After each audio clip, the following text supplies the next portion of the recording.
नमस्कार, मैं हूं मोनिका जायसवाल और आप देख रहे हैं इंडिया न्यूज। देहरादून में शिक्षक दिवस कार्यक्रम के मौके पर सीएम ने डॉक्टर सर्वपल्ली राधाकृष्णन को याद किया। सीएम आवास पर उन्हें श्रद्धांजलि दी गई। चित्र पर श्रद्धा सुमन अर्पित किए गए। तस्वीरें आप देख सकते हैं। शिक्षक दिवस के मौके पर डॉक्टर सर्वपल्ली राधाकृष्णन को याद किया गया। उनके चित्र पर फूल अर्पित कर उन्हें श्रद्धांजलि दी। आपको बता दें कि सीएम आवास पर सीएम ने उन्हें श्रद्धांजलि देकर फूल अर्पित किए और उन्हें याद किया। आज शिक्षक दिवस है और ऐसे में डॉक्टर सर्वपल्ली राधाकृष्णन को सीएम ने याद किया। अपने ही आवास पर उन्हें श्रद्धांजलि दी और चित्र पर फूल अर्पित कर श्रद्धा सुमन अर्पित करते हुए उन्हें याद किया। तस्वीरें आप देख सकते हैं। शिक्षक दिवस यानी कि आज के दिन श्रद्धांजलि देकर डॉक्टर सर्वपल्ली राधाकृष्णन को याद किया गया। सीएम ने अपने निवास पर फूल अर्पित कर उन्हें याद किया।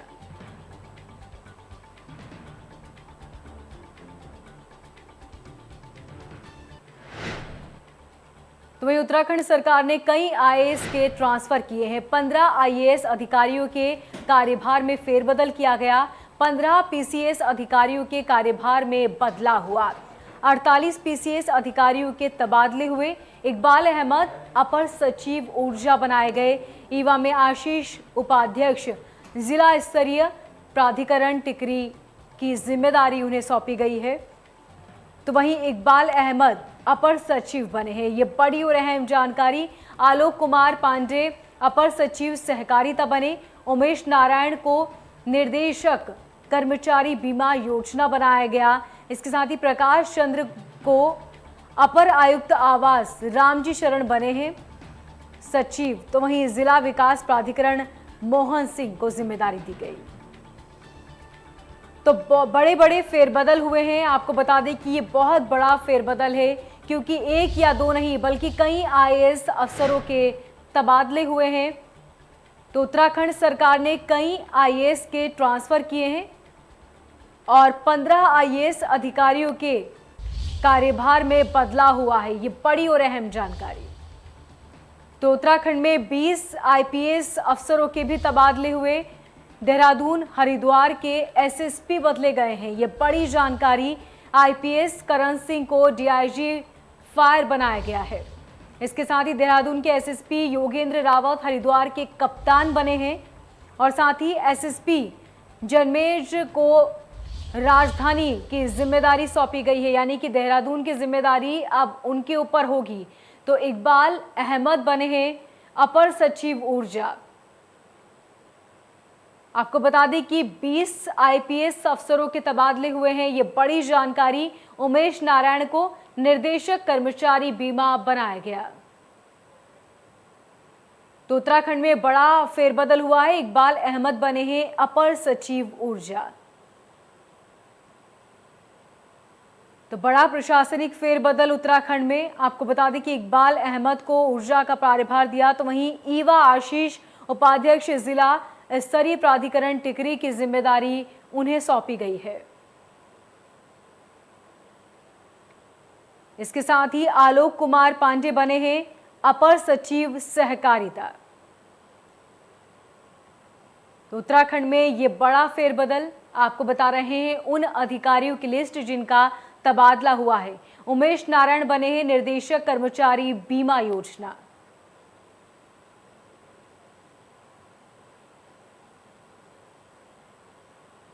इसके साथ ही प्रकाश चंद्र दुमका बने हैं अपर आयुक्त आवास।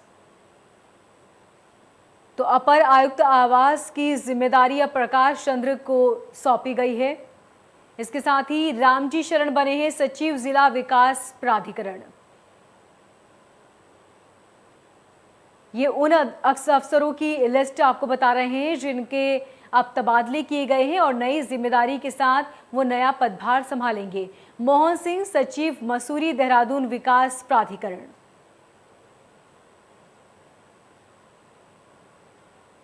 इसके साथ ही हरवीर सिंह को एडीएम नैनीताल की जिम्मेदारी दी गई है। अब नैनीताल में हरवीर सिंह एडीएम की जिम्मेदारी निभाएंगे।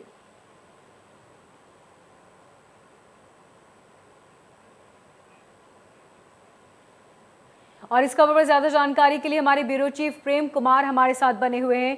प्रेम कुमार जी, बताएं कि जिस तरीके से ये बड़ा फेरबदल हुआ है, इसके बाद अब क्या कुछ नई चीज देखने को मिलेगी और किस वजह से 20 आईपीएस अफसरों के फेरबदल किए गए?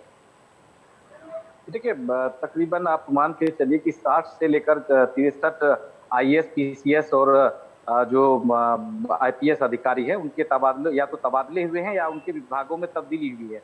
जो नए मुख्यमंत्री हैं पुष्कर सिंह धामी, वो अब लगातार जो है ये तबादले कर रहे हैं। चाहे पिछले दिनों भी 2 लिस्ट आई थी जिसमें आईएएसओ के तबादले हुए, अलग अलग विभागों के आईएएस जो थे उनको विभाग की जिम्मेदारी बदली गई उनको। तो मुख्यमंत्री की कोशिश ये है कि जो काफी दिनों से जमे हुए अधिकारी हैं उनको वहां से हटाया जाए और नए लोगों को भी मौका दिया जाए, और पुराने जो अनुभवी लोग हैं जिन क्षेत्रों में वो बेहतर काम कर सकते हैं उनको वहां पर लगाया जाए काम करने के लिए। क्योंकि 2022 चुनाव है 2022 में, तो उसके लिहाज से भी मुख्यमंत्री अपनी तरीके से चाहते हैं कि यहाँ के विकास की गति को तेज किया जाए। लगभग सभी जिले के, आप उत्तराखंड के लगभग सभी जिले के जो एसडीएम है उनके तबादले लगभग हुए हैं। इसके साथ ही आईपीएस अधिकारी के भी तबादले हुए हैं। कुछ आईएएस अधिकारी हैं जिनके विभागों में भी फेरबदल हुए। तो बड़ी तब्दीली है, लोगों की नजर काफी दिनों से थी क्योंकि ये माना जा रहा था कि बड़े स्तर पर फेरबदल किए जाएंगे आईएएस, आईपीएस और जो पीसीएस अधिकारियों के जो विभागों में। तो ये बड़ी तब्दीली। प्रवीण जी, इसके साथ जानना चाहेंगे आपसे कि जो तबादले हुए हैं उसके बाद क्या कुछ अब नया देखने को मिल सकता है? देखिए, पहली कोशिश तो सरकार की है कि जो काफी दिनों से, काफी सालों से जो लोग एक विभाग में जमे हुए थे उनको वहां से हटाया जाए। क्योंकि काफी खबरें ये आ रही थी कि जो लोग काफी दिनों से जमे हुए हैं वहां पे तेजी से काम नहीं हो रहा, फाइलिंग जो है वो तेजी से नहीं हो रही है। मुख्यमंत्री ने बार बार ये कहा कि हमारी कोशिश ये है कि जो काम पटवारी स्तर पर हो सकता है उसको पटवारी स्तर पर निपटाया जाए, जो डीएम ऑफिस में हो सकता है डीएम ऑफिस में निपटाया जाए। सारे काम देहरादून या राजधानी या सचिवालय में आकर न अटके, बल्कि जहां का काम हो वहीं पर हो। तो इसी के मद्देनजर ये तब्दीली की गई है और ये माना जा रहा है कि 2022 चुनाव है सामने और मुख्यमंत्री के पास, पुष्कर सिंह धामी के पास बहुत ज्यादा समय नहीं है। इसलिए वो चाहते हैं कि अपने जो उनके चहेते अधिकारी हैं, जो एक्सपीरियंस अधिकारी हैं, अनुभवी अधिकारी हैं, उनको वो अपने तरीके से काम करवाना चाह रहे हैं। बिल्कुल प्रवीण, ठीक कहा आपने, क्योंकि जिस तरीके से अक्सर ये देखने को मिलता भी है कि जहां पर अधिकारी यदि बहुत लंबे समय से एक स्थान पर बने रहते हैं तो धांधली की खबरें भी ज़्यादा आती है या फिर जो काम काज होता है उसमें कहीं ना कहीं ढील बरती जाती है, काम बहुत लंबित होते हैं। तो ऐसे में जिस तरीके से अब 1 या 2 नहीं बल्कि 20 आईपीएस अफसरों के तबादले हुए, इस क्या ये कयास लगाए जाए कि अब काम में थोड़ी तेज़ी देखने को मिलेगी, कुछ बदलाव देखने को मिलेंगे? निश्चित तौर पर जब नए लोग आते हैं तो वो कुछ न कुछ नया करने की कोशिश करते हैं और मैसेज देने की भी कोशिश करते हैं। शासन, प्रशासन और आम जनता के बीच भी बेहतर तरीके से हम काम करें, लोगों में बेहतर उनकी रेपुटेशन जाए और उनके प्रति लोगों की जो जनभावना होती है उसमें भी सकारात्मक चीजें जनता के बीच जाए। तो तमाम जो नए लोग आते हैं तो नई चीजें होती है, एक नया प्रयास करते हैं और काम में तेजी भी आती है। तो यही कोशिश सरकार की है कि नए लोगों को लगाया जाए, उनको मौका दिया जाए बेहतर काम करने के लिए। और जो लोग बेहतर काम करेंगे, सरकार का ये भी कहना है कि हमको उनको इनाम भी देंगे, काम का इनाम, प्रमोशन हो, चाहे अच्छी जगह पोस्टिंग हो। तो सरकार की भी ये कोशिश है और नए लोग आते हैं तो निश्चित तौर पर काम की गति में तेजी आती है। प्रवीण जी, इसके साथ ही आईएएस अफसरों के भी तबादले किए गए हैं। जी, लगातार तीसरी बार ये तबादले बड़ी लिस्ट करें। हालांकि 2-3 और भी लिस्ट आई थी जिसमें 5 या 10 आईएएस अफसरों के विभागों में तबादले हुए थे। लेकिन ये बड़ी लिस्ट है। आप कह सकते हैं कि पिछले दिनों जो आईएएस जो ऑफिसर हैं उनको जो प्रभार नहीं दिया गया था, कुछ आईएएस ऑफिसर से पुराने पदभार हटाकर नए पदभार दिए गए हैं और कुछ लोगों को अधिक जिम्मेदारी दी गई है, उनकी जिम्मेदारी बढ़ाई गई है। तो निश्चित तौर पर इसी कड़ी में तबादले की कड़ी में ही जो लोग पहले छूट गए थे या जिनको चाहते हैं मुख्यमंत्री को उनसे बेहतर काम दिया जाए तो उनको इस लिस्ट में जगह दी गई है। ठीक प्रवीण जी, तमाम जानकारी के लिए बहुत शुक्रिया।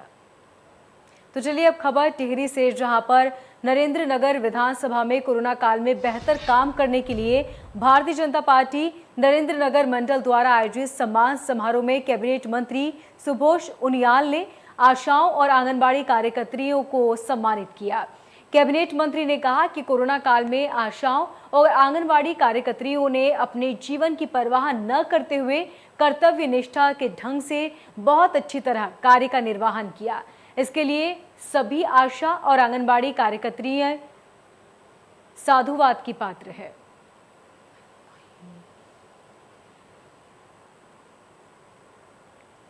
तो वो आंगनबाड़ी कार्यकर्त्रियां जिन्होंने कोरोना की वजह से बेहतर काम किया कोरोना में, उन्हें सम्मानित किया गया।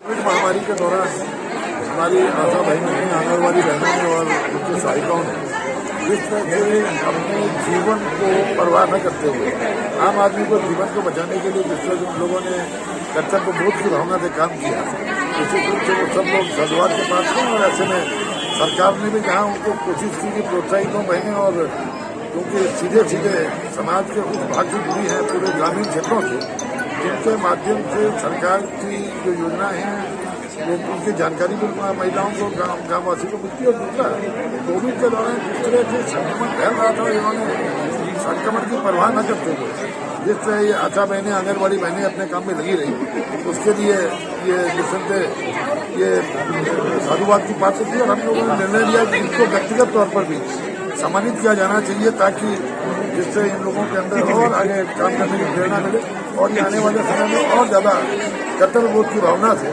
आम आदमी की सेवा कर सके। तीसरे फेज की संभावना भी है और यही सरकार के हाथ पांव है, जिनके माध्यम से हमें आम आदमी के जीवन को बचाना है। और उन्होंने बखूबी अपने कर्तव्य को निभाया और उम्मीद है कि लोग भी इनसे प्रेरणा लेंगे और मानवता की जो सेवा जो आज हमारा सबसे बड़ा धर्म है उसके प्रति काम करेंगे। तो वहीं रुड़की में छत्रपति शिवाजी महाराज की मूर्ति अनावरण और लोकार्पण कार्यक्रम में विधायक देवराज कर्णवाल के समर्थक और नामित पार्षद सतीश शर्मा ने जमकर हंगामा किया। साथ ही मेयर गौरव गोयल ने से उनकी नोकझोंक भी हुई, जिससे कार्यक्रम में अफरा तफरी मच गई। आपको बता दें कि गणेशपुर पुल के पास चौक पर कैबिनेट मंत्री यतीश्वरानंद महाराज, विधायक प्रदीप बत्रा, मेयर गौरव गोयल ने शिवाजी महाराज की मूर्ति का अनावरण किया। इस दौरान मेयर गौरव गोयल के समर्थकों ने शीलापट्टी पर विधायक देशराज कर्णवाल का नाम मिटाया और उनके ऊपर मेयर का नाम लिख दिया, जिसे देख विधायक देवराज कर्णवाल भड़क गए। नामित पार्षद सतीश शर्मा और अन्य लोग मंच पर ही मेयर से भिड़ गए और जमकर हंगामा किया। कैबिनेट मंत्री यतीश्वरानंद महाराज के सामने ही ये नोकझोंक चलती रही।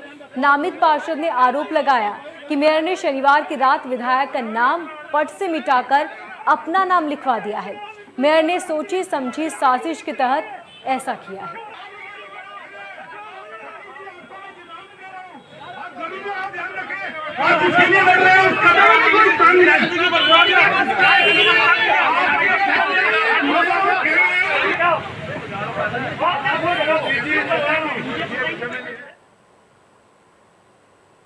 प्रदेश के कृषि मंत्री सुबोध उनियाल ने नरेंद्र नगर स्थित तहसील सभागार में राष्ट्रीय राजमार्ग और PMGSY और लोक निर्माण विभाग के अधिकारियों की बैठक ली, जिसके बाद उन्होंने राष्ट्रीय राजमार्ग 94 का निरीक्षण किया। कृषि मंत्री ने बैठक में NH और BRO के अधिकारियों को निर्देश दिए। राष्ट्रीय राजमार्ग 94 के चौड़ीकरण से क्षतिग्रस्त लोक निर्माण विभाग, PMGSY पेयजल जल संस्थान और सिंचाई विभाग की परिसंपत्तियों को प्राथमिकता के आधार पर ठीक करना सुनिश्चित करें। इसके साथ ही राष्ट्रीय राजमार्गों पर खतरे की जद में आ चुके भवनों की सुरक्षा के पुख्ता इंतजाम करें।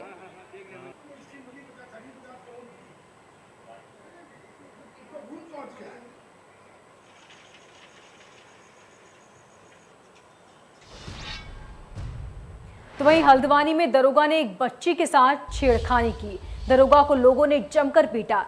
TP नगर पुलिस चौकी में तैनात दरोगा पुलिस में इस पूरे मामले में मुकदमा दर्ज कराया गया है। आरोपी पुलिसकर्मी को SSP ने तुरंत निलंबित कर दिया। तस्वीरें आप देख सकते हैं, हल्द्वानी की तस्वीरें, जहां पर हल्द्वानी की TP नगर पुलिस चौकी में तैनात एक दरोगा द्वारा बच्ची के साथ छेड़खानी करने का मामला सामने आया। मामला मुखानी थाना क्षेत्र का है। बच्ची के साथ परिजनों ने आज दरोगा को रंगे हाथों पकड़ लिया और बच्ची के माता पिता और पड़ोसियों ने दरोगा की जमकर पिटाई कर दी। दरोगा की पिटाई का वीडियो सोशल मीडिया पर वायरल हो रहा है। बताया जा रहा है कि TP नगर पुलिस चौकी में तैनात दरोगा मुखानी थाना क्षेत्र में तैनात है। बच्ची के परिजनों की तहरीर पर पुलिस ने मामला दर्ज किया। पुलिस का कहना है कि इस पूरे मामले की जांच की जा रही है। घटना के बाद आरोपी पुलिसकर्मी को SSP नैनीताल ने तुरंत निलंबित कर दिया और मामले की जांच के आदेश दे दिए। एसपी सिटी के मुताबिक आरोपी पुलिसकर्मी के द्वारा यदि मारपीट की घटना को लेकर कोई तहरीर दी जाएगी तो मारपीट के मामले भी दर्ज किए जाएंगे। फिलहाल पिटाई से घायल दरोगा का अस्पताल में इलाज चल रहा है। तस्वीरें आप देख सकते हैं किस तरह लड़की के परिजन और आसपास के रहवासियों ने दरोगा की जमकर पिटाई की। ये मामला मुखानी थाने का है। इसमें एक बच्ची से छेड़खानी का आरोप है। आरोपी इसमें एक पुलिसकर्मी है। परिजनों की तहरीर के आधार पर इसमें सुसंगत धाराओं में अभियोग पंजीकृत कर लिया गया है और थाने की रिपोर्ट के आधार पर एसएसपी नैनीताल के द्वारा उक्त पुलिसकर्मी को निलंबित कर दिया गया है। इसके अलावा सर जो मारपीट करने वाले लोग दिख रहे, क्या उन पर भी कोई कार्रवाई की जाएगी? इसमें अभी चूँकि जो पुलिसकर्मी है उसको उपचार के लिए ले जाया गया है, उसके ओर से अगर ये तहरीर आती है कि उसके साथ मारपीट की गई है तो उसमें भी विधिक कार्रवाई की जाएगी। थैंक ये मामला राज्य सरकार को सत्ता से उखाड़ फेंकने का संकल्प लेकर शुरू हुई कांग्रेस की परिवर्तन यात्रा रात 10 बजे तक हल्द्वानी पहुंची, जहां कांग्रेस कार्यकर्ताओं ने रैली का जबरदस्त स्वागत किया। रैली में पूर्व सीएम हरीश रावत, नेता प्रतिपक्ष प्रीतम सिंह, कांग्रेस प्रदेश अध्यक्ष गणेश गोदियाल और कांग्रेस के प्रदेश प्रभारी देवेंद्र यादव मौजूद रहे। उत्तराखंड में बेरोजगारी, महंगाई, बदहाल स्वास्थ्य व्यवस्था और शिक्षा को लेकर राज्य सरकार कांग्रेस के निशाने पर रही। पूर्व सीएम हरीश रावत ने कांग्रेस कार्यकर्ताओं का आह्वान किया कि मिशन 2022 ही नहीं बल्कि लोकसभा चुनाव 2024 के लिहाज से भी तैयार रहें। उन्होंने कहा कि बीजेपी ने मुख्यमंत्रियों की लंबी लाइन लगा दी है। हरीश रावत ने कहा कि परिवर्तन रैली के दौरान जो जनता का अपार समर्थन कांग्रेस को मिल रहा है, उससे तो ये तय है कि आम जनता ने राज्य में बीजेपी को उखाड़ फेंकने का अब मन बना लिया है। आज परिवर्तन यात्रा हल्द्वानी से कालडूंगी, रामनगर, काशीपुर के लिए प्रस्थान करेगी।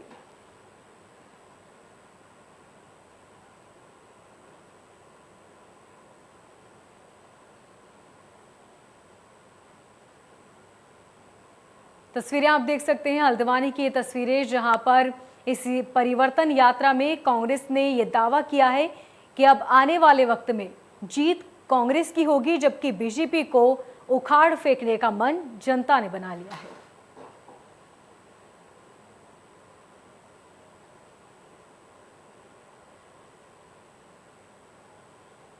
परिवर्तन यात्रा में कांग्रेस ने यह दावा किया है कि अब उत्तराखंड में भी परिवर्तन निश्चित है, यानी कि अब जो बीजेपी की सरकार है उत्तराखंड में वो चली जाएगी और आने वाले वक्त में कांग्रेस की सरकार बनेगी।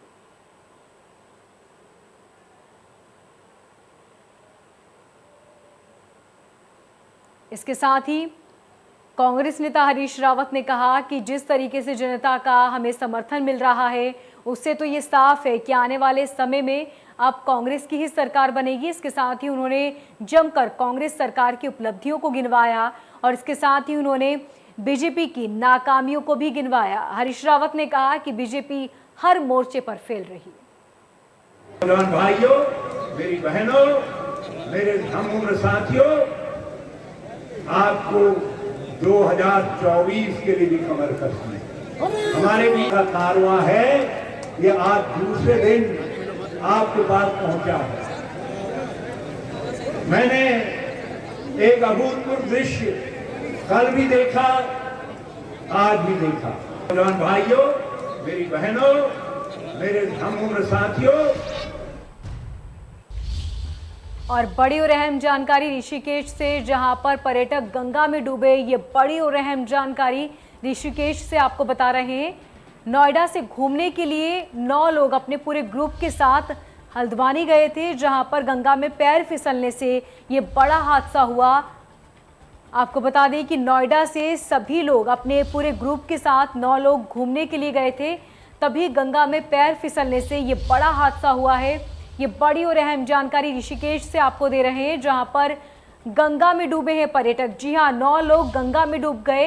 ये सभी नोएडा से अपने पूरे ग्रुप के साथ घूमने गए थे, तभी गंगा में पैर फिसलने से 9 लोग गंगा में डूब गए। ये बड़ी और अहम जानकारी ऋषिकेश से आपको दे रहे हैं, जहां पर सभी लोग नोएडा से अपने पूरे ग्रुप के साथ घूमने के लिए ऋषिकेश गए थे, लेकिन गंगा में पैर फिसलने से ये बड़ा हादसा हुआ और 9 पर्यटक गंगा में डूब गए। ये बड़ी और अहम जानकारी ऋषिकेश से आपको दे रहे हैं।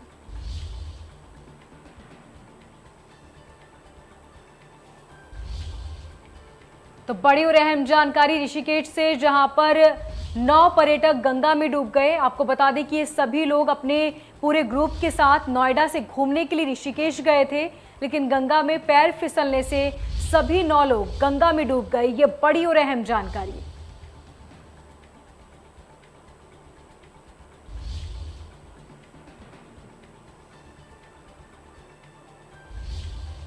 ऋषिकेश से ये बड़ी और अहम खबर आपको बता दें कि 9 लोग गंगा में डूबे हैं।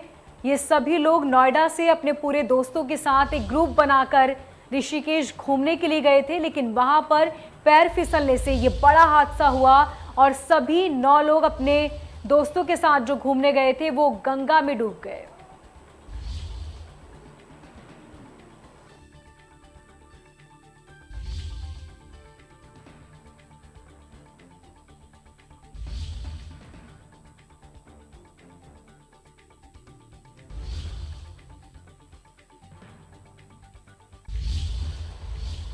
इस बुलेटिन में फिलहाल इतना ही। लगातार खबरों को जानने के लिए देखते रहिए इंडिया न्यूज़।